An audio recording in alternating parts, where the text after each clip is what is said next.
Fallout Equestria, Forsaken. Written by Gamma DK.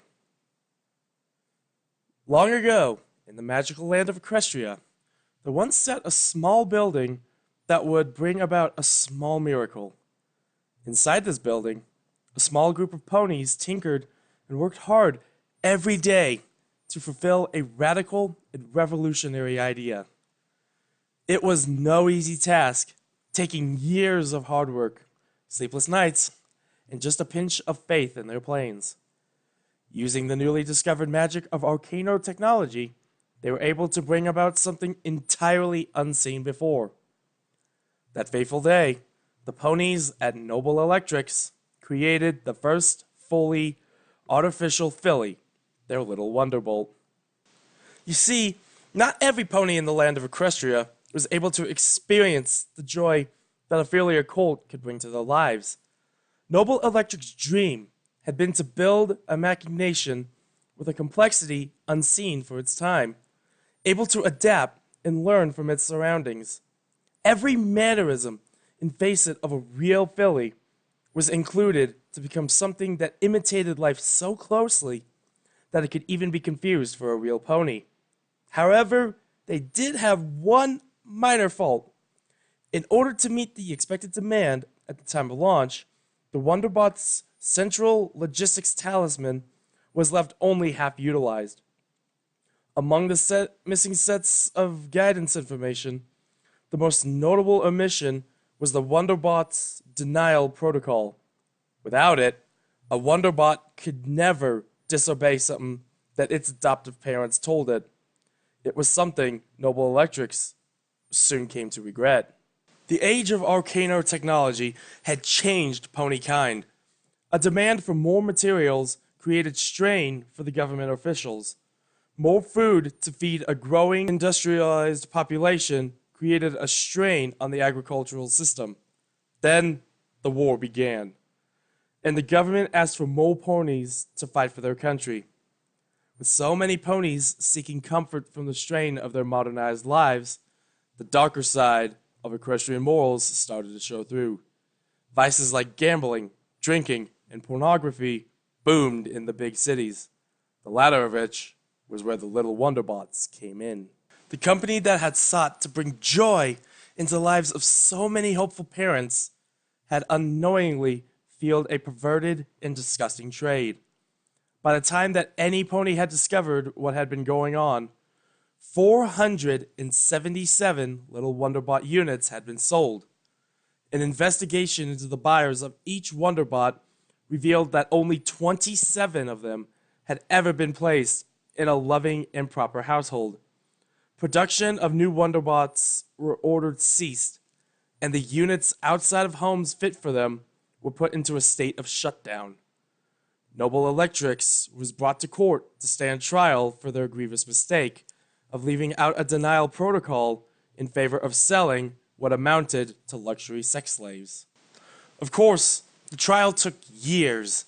The ponies at Noble Electrics stood by their creation, adamant that their fillies were never intended for this, and had simply been at the mercy of those who'd bought the units. Time after time, the case stalled in the courts. Higher and higher up the system, the scandal had been pushed, until it was poised to be settled once and for all by the government in the Royal Court of Canterlot. There, the fate of the Wonderbots would sit, waiting for the final word from a government too embroiled in an unwinnable war to care. When the end finally did come, and Equestria was bathed in the balefires of judgment, the Wonderbots still sat. Some were destroyed by the bombs. Others simply rusted away into nothing during their slumbers.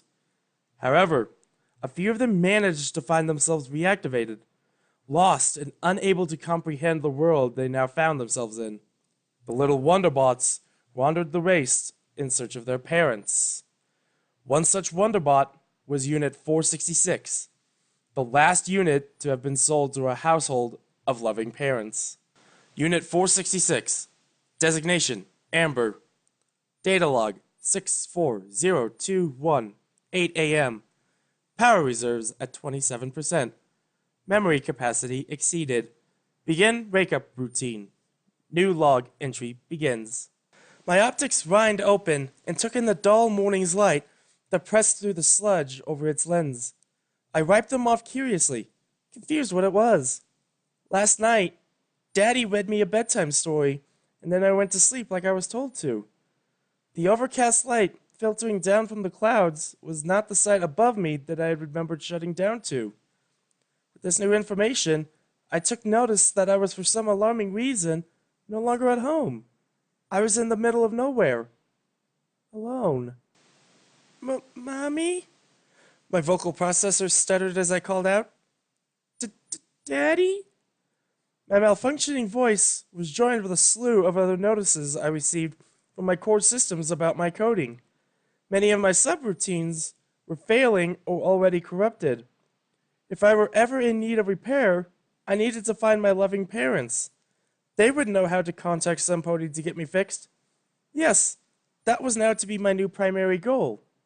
Primary objective updated. Find adoptive parents. Log change. Parent ID in range. Error. Out of memory. Log change not recognized. Me? I called out again as I looked around. I was in a great expanse of flat desert. Under my hooves sat a cracking and heavily disintegrated highway. The heavily rusted sign that stood crooked and off to the side in the dry dirt read Route 2 across it. This was my first good clue, as there would have to be a city, rest stop, a random traveler along it somewhere. They would certainly help to find my loving parents. A cold wind whipped through the air, and the low drone helped to calibrate my stasis auditory sensors. The soft pops and crackles of what sounded to have been a broken-up radio broadcast came from behind me. I turned my head as to identify its origin. At the range of almost a mile behind me sat a city. It was a city that I had remembered seeing many times before. It was also my home. The dark and jagged skyline of it loomed in the low clouds, and I felt afraid of it. There were no lights to be found, no ponies that I could see. It looked alien and out of place now. Mommy? Where are you? I called out again. I knew that she must be nearby. My loving parents would never abandon me in a scary place like this. Then I heard it. In the wind, it was the sound of a mare. The sound cut out into static, then into nothing, dropping the city back into silence again. But it had been the voice of a mare coming from the city. Yes, it must be Mommy. I spun around to run to her, ready to gallop into her loving hooves. As I did, I received several warnings and tumbled onto the old pavement. In my excitement, I had missed the fact that I was missing my right forehoof. I lifted the leg in question to my eyes. The actuators, wires, and servos set out in the open air. My synthetic skin had been ripped away, and my rusted skeletal systems had been damaged heavily by the elements. Once I sat up, this grievous discovery prompted me to check the rest of myself over. I was in far worse shape than I had previously logged. I was missing upwards of 90% of my synthetic skin, and the corrosion to my body was nearly as extensive. Thankfully, my 3 other hooves still seemed intact enough to carry me on, even if at an odd gait. The dark city lay ahead. I was alone and afraid. The decaying state of the urban center I called home brought me no comfort. However, if I were to find any pony to help me get home, I'd find it there. I'm coming to find you, Mommy, I called out, just in case she were in earshot. Again, my calls for her were unnoticed. Mommy? Daddy? Where are you? I whimpered at the idea that I could really be out here all alone. Why had my loving parents abandoned me? This desolate landscape was the last place you would want to leave your little filly, right? Who knew what could be hiding around here? Daddy had always told me about the striped monsters that hid in the shadows. How I was never supposed to leave their side in case I got lost. They'll jump out and gobble you up, he told me. I slowed myself to a stop, wishing I'd know where they were. Why did you leave me? I cried. I love you, Daddy. The snap of a branch off the side of the road made me gasp in fear. I got to my hooves and backed away from the sound. It hadn't taken me long to see what had made the noise. From the wreckage of a sky wagon, a pony that looked in need of major medical attention crawled into the open. For a moment, it stood there watching me. It had an eye missing and multiple glowing lacerations on it. It tried to say something, but it couldn't understand it. Please, I need to find my parents, I pleaded with the pony. Instead of helping me, it ran at me. I froze on the spot in fear. Without any cause, the pony slammed into me. I was sent tumbling, and I screamed out for Daddy. The pony shrieked in return, and by the time I got up, so did it. Go away! I yelled at the monster. I cried and ran for my life. As well as I could, I galloped toward the dark city on 3 legs. The screams and yells of the mean pony slowly grew further away. Why did the pony want to hurt me? Why isn't Daddy here to protect me from it? Still, it pursued me. I let out as loud of a scream as I could, but to no effect. I did not understand. Why did it still chase me? Leave me alone, I pleaded again, hoping against hope that my family would save me. The monster only roared out, and I was left with no choice but to continue to flee straight toward the dark city. Ahead, I could see a great wall of rusted steel. The more I ran, the closer the monster became. Aha! What luck there would be a hole big enough for one such as me to fit into the wall. I had the fortune of approaching it with just enough time that I could maneuver myself into my steel sanctuary before the monster caught up to me. With a great shriek of pain, the monster slammed against the steel wall. Even with all its effort, it could not fit into the hole. Even so, the creature did not relent in its attempts. With no choice, I was forced deeper into the wall. I traveled through the hole, twisting and turning past sharp and shredded leather-coated debris. I had not slowed until I could observe the light from the other side. I stepped out into the light, relieved to see the streets of the dark city before me. It was time to go home. Lock change. Parent ID out of range. Error. Out of memory. Lock change not recognized. 11:46 a.m. Still alone. I'd spent hours wandering the empty streets of the city. I'd cried and cried for my parents, but the city remained silent. Not a single pony had spoken up or had come to help me. I was alone in the dark and desolate city. It was that idea that had made me cry more than ever the fear from the monster had. It was hard to see because my tears had streamed across my face as I'd run. The glass over my eyes had become streaked with black, a problem with my water talisman. My attempts to clean them with my hooves proved futile. Thankfully, the acquisition of an old rag proved well enough to wipe them clean. It would be fine once I found my parents. Street after street, the tall buildings that stretched into the sky around me sat quiet. The wind was the only sound that I heard, and it whistled through the canyons of steel and glass far stronger than it had out in the plains. With the city at first glance as empty as the arid lands around it, I'd reached a new dilemma. How would I find my way home with no pony to help me? I didn't know if there were any ponies in these buildings at all. And even from here, they looked too dark and scary to go into. The city was big and full of shadows. Shadows that moved, that flickered in a way I could not comprehend. Among them were statues of ponies. They stood on nearly every street corner, in every window, each one casting a misshapen shadow of their own. A city of statues, but no pony to look after them. I sat down in an intersection, crying out again for my parents. This time, the city answered, not with the sound of Mommy or Daddy, but with another piercing shriek from far off. It made me get back to my hooves and start running. I kept on to Route 2, running away from the monsters behind me. I ran until I reached the center of the city. Looking far down the road ahead, past the rusting hulls of many vehicles, I noticed a familiar-looking building. Another lucky break. It was my home, and the flickering light in the window to the room I called my own must mean that some pony was there. Finally, hope was restored.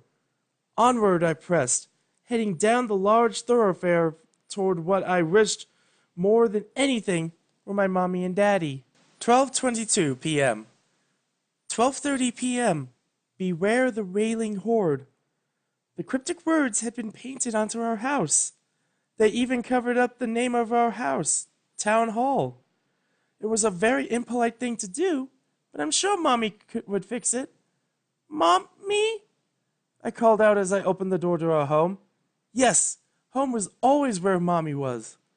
It was where she worked, so why wouldn't she be here? The house was dark and coated in a thick layer of dust. However, the carpet from the doorway and through the hall was well worn down to the wood underneath. A subtle creak as the structure shifted on its foundation was all I could hear. Daddy? Again, I was met with no response. Without hesitation, I entered our home and proceeded to search for my parents.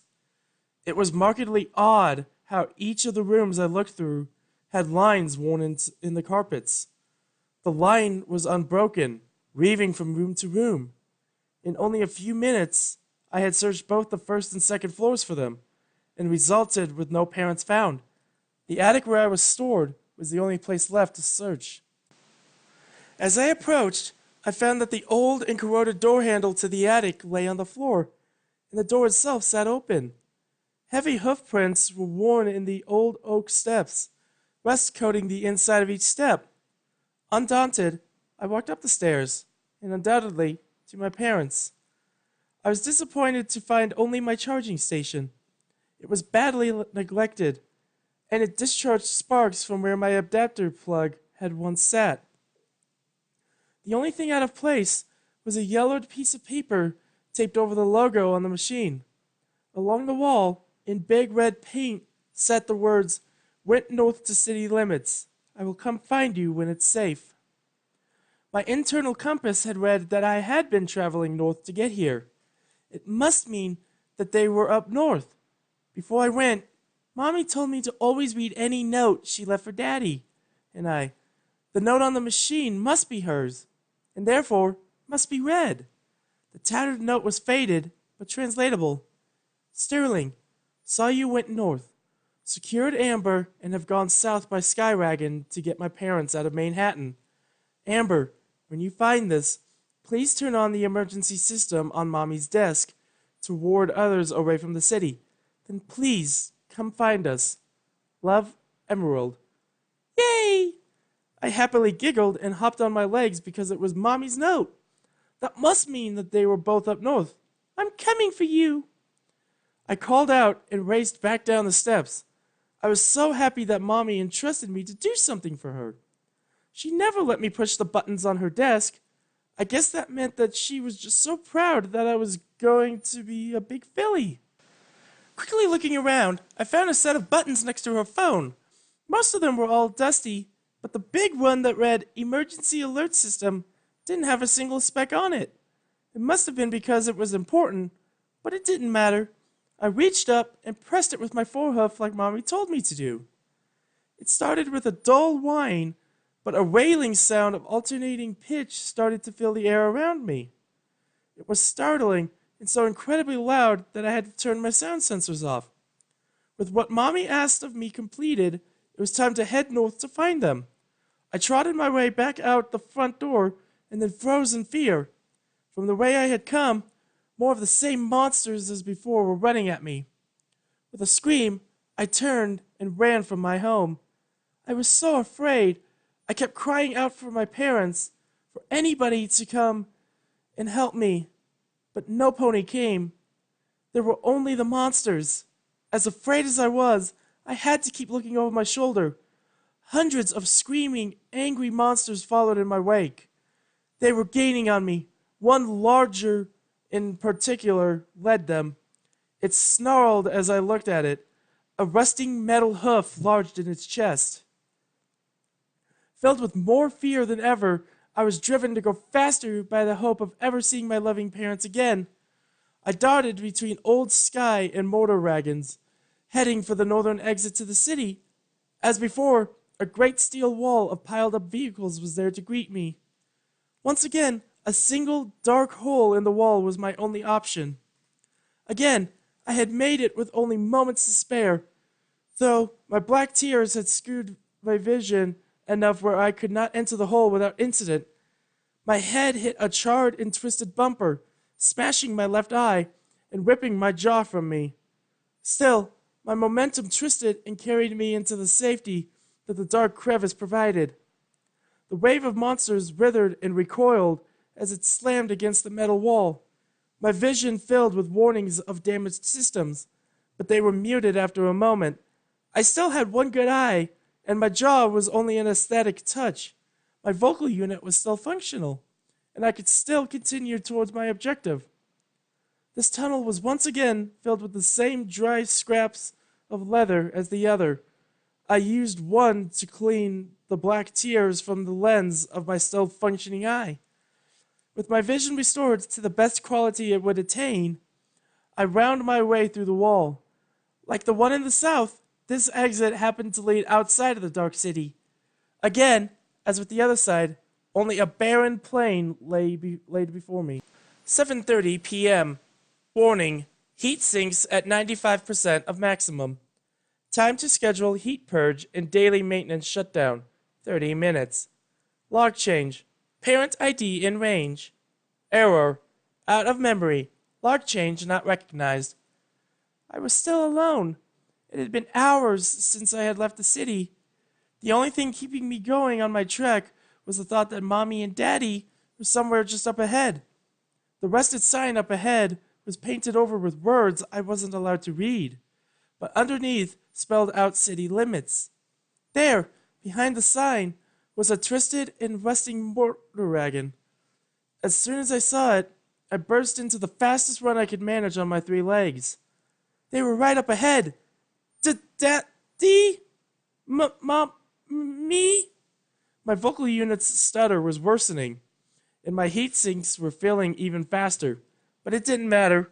Soon, Mommy would wrap her hooves around me and everything would be okay. As I approached the motor wagon, I found something unexpected. It was the deceased husk of a pony who had been halfway squished under the wreckage of the vehicle. A curious observation of the vehicle rendered it empty of my loving parents. The only pony in the immediate area was the body. But that had to mean something. My parents wouldn't abandon me. If it is the only thing to stand out, it would have to be important, just like the note Mommy left. I resolved to search for a note. The back half of the pony was nothing more than dry skin and bones, so no luck there. The front half, however, would have to be important. Lucky for me, there was a hole dug under the front of the wreck of the car, just large enough for me to get through. With a little wiggle, I managed to get my head down under it. In the hole, it was too dark to see, so I turned on the light in my eye. To my horror, the tried pony looked just like Daddy. With a scream, I winched my head out. No! Daddy couldn't be gone. He would never have left me. This was just some pony else. A lying pony. Mommy and Daddy always said that lying was bad, and this is bad. So it must be a lying pony down there. He had to be somewhere. He had to. I collapsed on the road and cried. Warning: heat sinks at maximum. Time to schedule heat purge and daily maintenance shutdown. 1 minute. It was the end of my day, and I was still alone. Mommy and Daddy hadn't forsaken me, but I didn't know where they had gone. Maybe they had kept going north. Maybe I would find them in the next city. With only moments before I went into sleep mode, I curled myself on the road, preparing for the long night ahead. Yes, the next city. That is where they would certainly be found. Data log 64021 complete. Error. Memory capacity exceeded. Not enough storage space. Excess log 64021. Purge. Authorized. Estimated time to complete 12 hours. Purge completed. Log 64021 deleted from memory. Elapsed time 12 hours, 12 minutes. Unit 466. Designation Amber. Data log 64022. 8 a.m.